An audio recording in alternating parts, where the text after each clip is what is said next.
Here's Priyanka.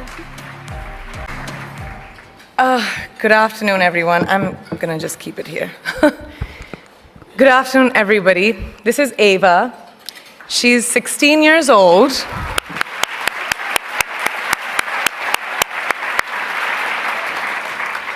An age where girls should be enjoying their innocence and joys of their youth.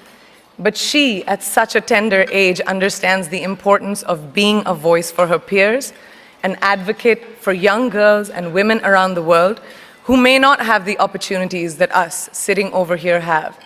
So receiving this honor from a hero like her makes this so much more exceptional. So thank you.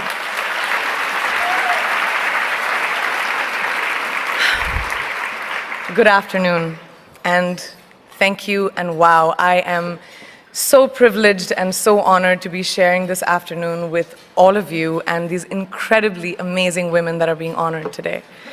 I'd like to extend my congratulations to each one of you, Octavia, Michelle, Kelly, Patty, and all 50 women that have been included in the Impact Report. Your achievements not just inspire me, but also so many others to work harder, to be better, and to make a dent wherever we can. So I'm very, very proud to be standing alongside of you. So in life, you know, there are moments when you stop and ask yourself, how did I get here? Like, why am I standing here? Well, this is definitely one of those moments for me. And I find myself going back to the beginning, back to my roots. I was born to incredible parents, amazing parents who served as doctors in the Indian Army. I was the firstborn, and as far back as I can remember, I made my parents very proud and happy 99% of the time. Okay, slight exaggerations of personal achievements are allowed from time to time, don't you think? My brother was born a few years later, and even then, nothing changed for me. We were both given equal opportunities, and I want to emphasize this. I want to really emphasize this for you because I don't think a lot of people might understand that being equal might seem very normal. But where I come from, India, and a lot of developing countries around the world, more often than not, this is an exception. It's actually a privilege. My first experience of the glaring disparity between boys and girls came at a very, very young age. I grew up in a middle-class family with extremely philanthropic parents who constantly reminded me and my brother how lucky we were and how giving back to those who were less fortunate was not a choice. It was a way of life. Simple.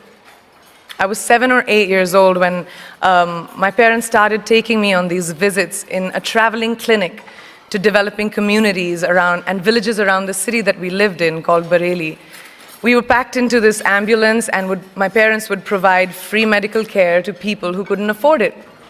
My job at the age of 8 was assistant pharmacist. So I would count all the medicines, put them in an envelope, and give it out to patients, and I really took my job very seriously, very seriously. But the more I went on these expeditions, the more I began to notice the simplest things that distinguished a boy from a girl, or a man from a woman.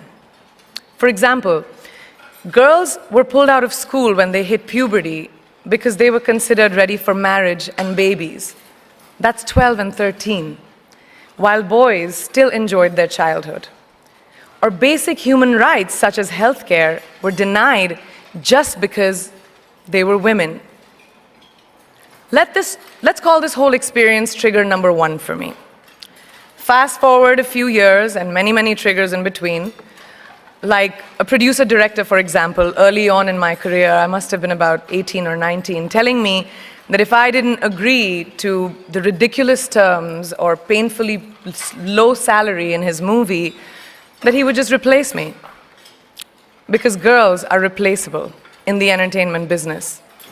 That was a memorable one. Made me decide to make myself irreplaceable.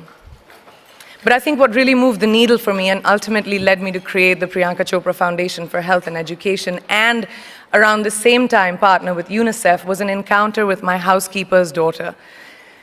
About 12 years ago, I came home from set early one day, and she was sitting in my library reading a book. And she must have been 8 or 9 years old, and I knew she loved reading. So I asked her, I was like, it's a weekday, why aren't you in school? And she said, oh, I don't go to school anymore. So I went and asked her mother, and I said, why isn't she in school? And her mom said that her family couldn't afford to send her and her brothers to school, so they chose the boys. The reason: she would eventually get married and it would be a waste of money. I was completely blown, and it shook me to my core. Eventually, I decided to cover the cost of her education so that she could continue to learn, because education is a basic human right.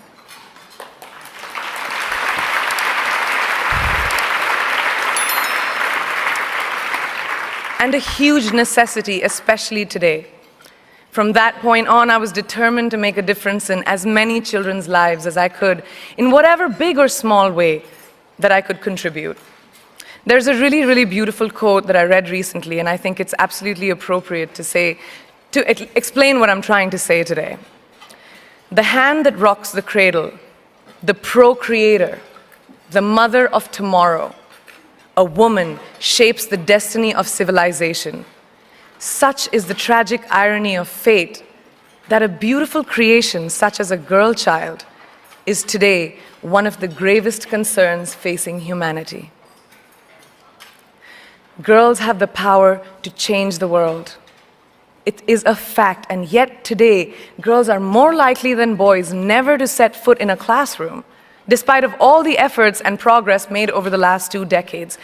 I'm just going to give you a stat, more than 15 million girls of primary school age will never learn how to read or write, compared to 10 million boys. Primary school, it's the beginning of our future. Over the last 11 years, I have witnessed firsthand the incredible work that UNICEF does for children around the world, especially victims and survivors of child marriage, displacement, war, sexual violence. But there is still so much work to do. And for me, that is the fuel to my fire. The reason I'm so committed to this cause, and that is where my passion stems from, because I know that a girl's education not just empowers families, but communities and economies. A result of her education, we all do better. It's just as simple as that. As entertainers and influencers sitting in this room, I feel that it's our social responsibility to be a voice for the voiceless, which is why I applaud each and every woman in this room for being such a badass.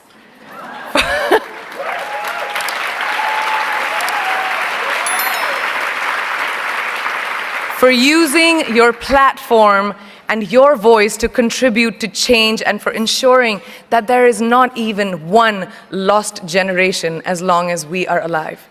I'd like to thank Variety and all of you for encouraging me and all of us in this room to keep going and fighting on.